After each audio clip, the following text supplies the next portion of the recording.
Bonjour et bienvenue à tous, bienvenue sur le plateau de Direct Gestion. Le débat, comme tous les matins, 9h30 à 10h, un spécial crowdfunding ce matin, le bilan de 2015 des poids lourds de crowdfunding en France. J'accueille Stéphanie Savel, la présidente de WeSeed. Bonjour Stéphanie. Bonjour. Et Olivier Goy, le fondateur de Lindix. Bonjour. Bonjour, bienvenue à tous deux. On voit que le crowdfunding a fait des émules. De plus en plus de plateformes apparaissent depuis effectivement la fin du monopole bancaire. Voilà, ce sont des petites structures maintenant qui peuvent organiser ce financement par la foule, ce financement participatif. Les Français aiment plutôt ça, Stéphanie. Ça se passe plutôt bien pour WeSeed. Est-ce que vous pouvez nous expliquer le déroulement, la genèse du projet WeSeed? Alors c'est vrai que les choses ont accéléré depuis quelques années, notamment depuis la sortie de la réglementation, et j'en parle à l'aise en tant que présidente de WeSeed parce que WeSeed a été créé en 2008.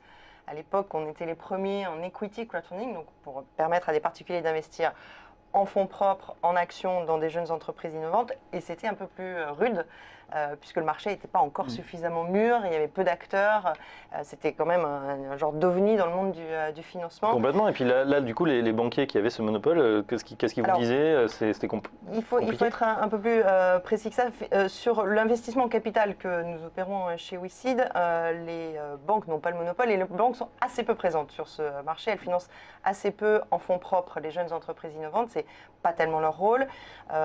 Et donc nous, on n'attaque pas ce marché, on ne rentre pas directement en concurrence avec les banques sur ce sujet-là.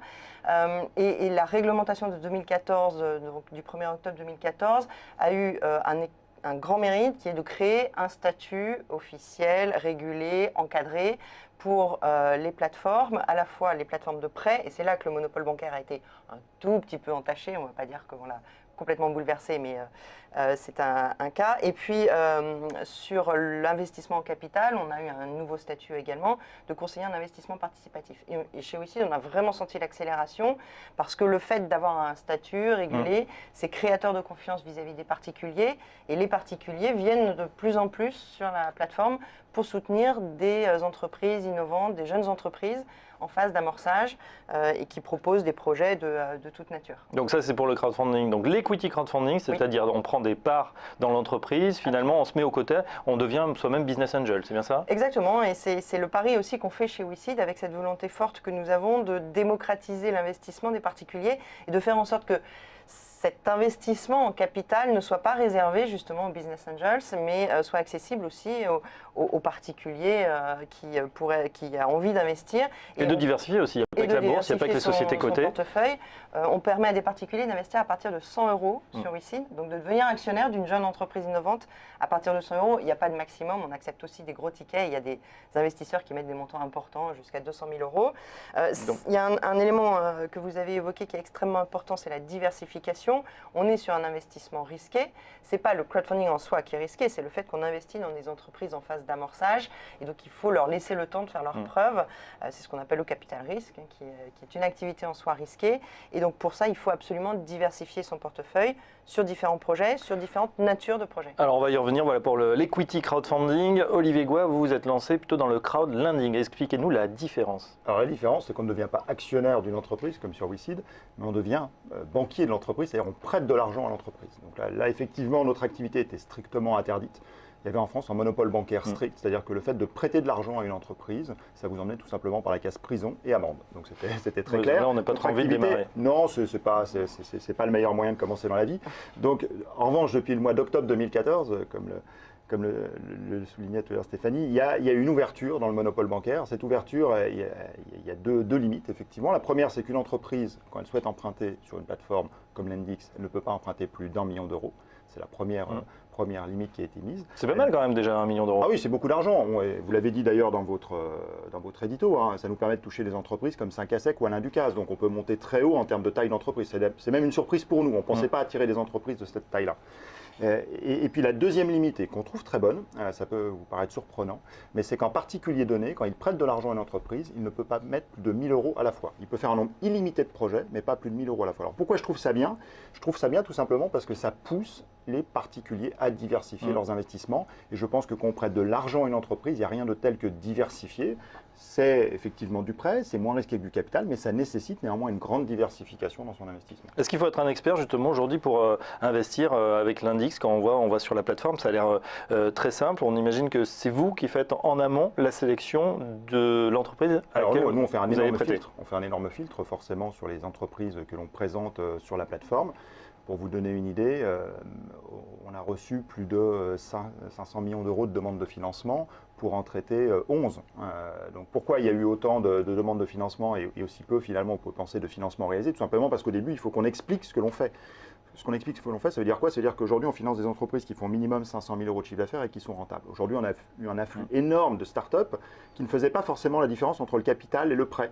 C'est-à-dire qu'elles venaient chez nous en disant tiens c'est pas mal vous, ça évite de se diluer. Malheureusement oui, c'est vrai que ça évite de se diluer quand on fait un prêt, mais on ne peut pas faire des prêts à des entreprises qui démarrent. Donc il y a pas mal d'erreurs d'aiguillage.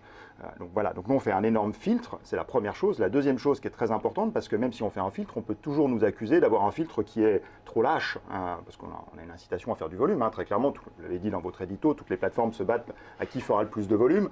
C'est vrai qu'à cette course-là, c'est nous qui avons gagné en 2015, mais le volume, c'est rien si après il y a des taux de défaut énormes. Donc il faut absolument rester dans des taux de défaut énormes. On va parler des risques dans un instant. Je reviens. Donc 500 000 euros minimum, c'est le premier filtre. C'est le premier filtre sur le chiffre d'affaires. Sur le chiffre d'affaires.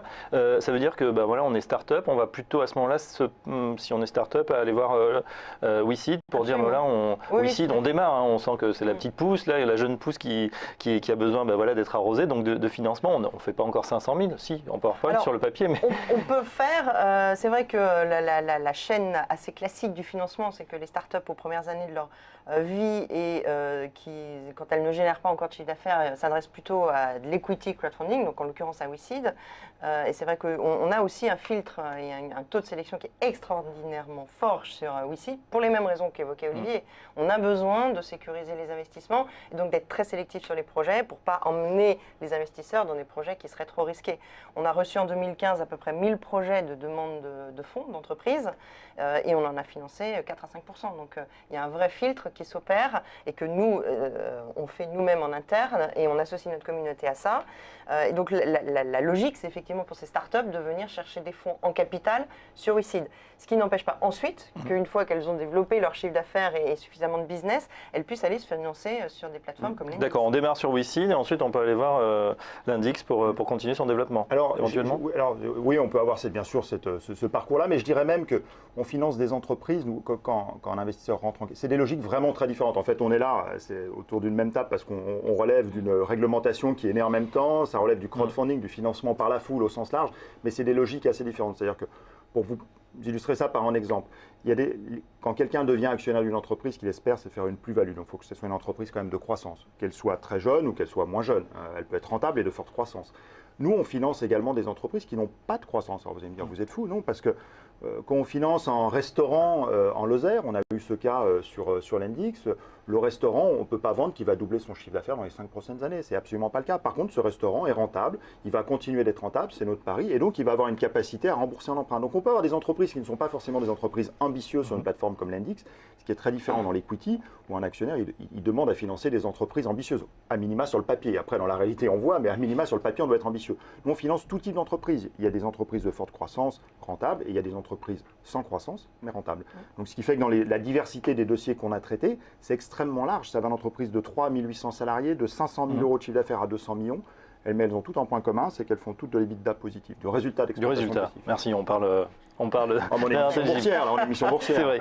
Alors, il y a quelque chose quand même qui est commun à vos deux sociétés, c'est évidemment les rendements qui sont proposés, c'est-à-dire le coût du risque, quelque part, ce qui va rémunérer soit l'actionnaire, soit le prêteur. Et là, c'est de 4 à 9, voire 10% sur les différents projets. Évidemment, ça attire, notamment dans le contexte actuel, de taux extrêmement bas, le livret A qui serait du comme peau de chagrin, le fonds euro de l'assurance vie. Et on se dit, là, c'est un peu bonanza. Est-ce que ça veut dire que derrière, justement, il y a un risque supérieur ? Alors, nous, sur WeSeed, on propose 3 types de projets, 3 natures d'investissement justement pour permettre aux particuliers de diversifier son risque. Du financement de start-up avec une attente de forte performance, de retour sur investissement élevé, mais l'acceptation d'un risque aussi élevé. Et ça, c'est plutôt les start-up. Et on a fait une sortie positive jusqu'à présent, il y a à peu près 18 mois, 2 ans, d'une boîte qui, 18 mois après l'investissement, a permis de servir aux investisseurs un TRI, donc un retour sur investissement, de 43% net. Ce qui était une très très belle performance. Mais en contrepartie de cette performance, il faut accepter une dose de risque élevée. Donc ça cible un certain profil d'investisseur. Et puis on a développé 2 autres activités sur la plateforme, le financement de projets de promotion immobilière, où là il s'agit d'apporter en fonds propres ou en quasi-fonds propres à des promoteurs immobiliers une partie du financement du programme, le reste étant couvert par de la dette bancaire. Et là, on est sur un rendement qui est moins élevé que celui attendu sur les startups, de 8 à 12, 13, 14%. Attendez, on est à 10% annuel, on voit un projet effectivement au cœur à de masse, 10% sur 18-24 mois. Oui, voilà, donc c'est plus important que le livret A, mais c'est moins fort que sur le rendement attendu sur une startup. Et on est sur des périodes plus courtes, de 2 à 3 ans. Maximum. Je peux voir d'ailleurs que là, il y a un petit curseur, je peux investir 1000, 2000, 8000, 10 000. Là, on n'est pas limité aux 1000 euros dont parlait Olivier il y a un instant. On est en fait dans le cadre de notre métier de conseiller en investissement participatif sur l'equity. On peut proposer à des particuliers d'acheter des actions, donc de devenir actionnaire, ou des obligations, de souscrire à des obligations, où là, on ne devient pas actionnaire. Mais on n'est pas concerné par cette limite des 1000 euros par personne. Nous, on recommande quand même de diversifier, toujours pareil, son portefeuille. Donc, start-up immobilier. Start-up immobilier. Et puis, on vient de lancer aussi le financement de sociétés coopératives qui, là, nous permettent d'adresser des entreprises plus mûres, comme l'évoquait Olivier, des boîtes qui ont déjà du chiffre d'affaires, qui sont rentables et qui sont sur une logique aussi de financement, de développement, sans doute moins important que du côté des startups, et avec une forme de financement à plus moyen terme, avec un taux de rendement qui est un peu plus faible que sur l'immobilier ou sur les startups, mais qui est du coup moins risqué. Moins risqué, puisque bon, là on voit à l'écran Etikable, effectivement, la société, peut-être on boit du café, du thé, on mange des petits biscuits, c'est vrai que c'est plus connu, c'est à pignon sur rue dans les supermarchés. Donc là, le rendement sera autour de combien si on finance ? On est sur un financement qui combine un taux fixe minimum qui est à l'ordre de 4%. Ensuite vient s'ajouter un taux variable qui dépend des performances de l'entreprise, et puis une plus-value de cession qui là aussi dépend du rendement qui a été servi annuellement. Donc on est dans un placement, j'allais dire, presque plus bon père de famille, où on attend un rendement régulier sur une période de 7 ans en gros. Voilà, pas trop de limites. Pour la sélection, pour vous Olivier, c'est quoi les critères justement? On a vu que l'immobilier, le crowdfunding immobilier marchait très bien. Est-ce que c'est quelque chose qui vous intéresse? Quels sont les types de projets que vous sélectionnez? Alors nous, ce qu'on cherche à offrir aux clients, c'est la plus grande diversité en termes de secteurs d'activité. Donc aujourd'hui, on a eu des projets dans l'immobilier, mais on a la volonté d'être présent dans tous les secteurs d'activité. Encore une fois, notre seul filtre, c'est le chiffre d'affaires. Est-ce qu'il y a minimum 500 000 euros de chiffre d'affaires? Est-ce que l'entreprise est rentable? Et à partir de là, on regarde sa capacité de remboursement. Est-ce que c'est cohérent avec le montant qu'elle souhaite emprunter? C'est notre seul filtre. Après, on n'a pas de volonté d'aller plus ou moins sur tel ou tel secteur d'activité. Donc là-dessus, il n'y a pas de recherche délibérée d'être surpondéré quelque part. Voilà, on voit Hôtel, Diana, notre service, Orchid Création. Il y a deux projets en ce moment, Prestaction, je sais pas ce qu'ils font, Duty Free Concept, commerce, distribution de négoce. Donc tout cela, c'est des montants financés, on voit 150 000, 40 000, 174 000. C'est des prêts qui vont en général de 30 000 à 1 million d'euros. Je reviens sur le mécanisme du rendement qui est encore là extrêmement différent de l'approche en fonds propres ou quasi fonds propres, puisque quand vous êtes sur emprunt, en fait, vous avez un taux qui est contractuel, qui est fixé, qui va de 4 à 9%. L'entreprise qui a emprunté le moins cher, donc il y avait la meilleure qualité de risque chez nous, c'était 4%, et le plus cher, donc la qualité de risque la plus risquée, c'était 9%. Mais le point qui est important, c'est quand vous faites un prêt, c'est exactement comme vous allez contracter un prêt immobilier à votre banque, vous recevez tous les mois du capital et des intérêts. Donc c'est pas la même logique, on n'attend pas une sortie sur l'entreprise, on n'est pas dans une logique fonds propres ou quasi fonds propres, on est vraiment dans une logique où tous les mois vous recevez de l'argent. Et d'ailleurs ce qu'on invite nos clients à faire, c'est à partir du moment où ils reçoivent de l'argent tous les mois, c'est de réemployer cet argent sur des nouveaux dossiers pour se construire au final un portefeuille diversifié sur à peu près 50 prêts. Et quand on regarde... 50 prêts à 1 000 euros plutôt que mettre 50 000 euros sur un seul projet. De toute façon, 50 000 euros sur un seul projet, c'est interdit. Et si c'était autorisé, on les inciterait surtout à ne pas le faire. Ce serait vraiment une énorme bêtise. Voilà, les bonnes pratiques pour investir en crowdfunding, les risques et puis pratiquement comment ça se passe, les business plans aussi de WeSeed et de l'Index. On décrypte tout ça dans la deuxième partie du débat. Restez avec nous.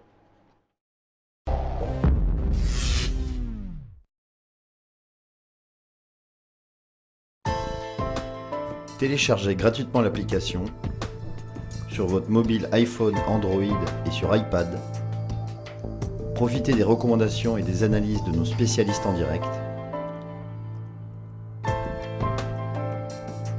Et suivez en temps réel nos émissions depuis les réseaux sociaux.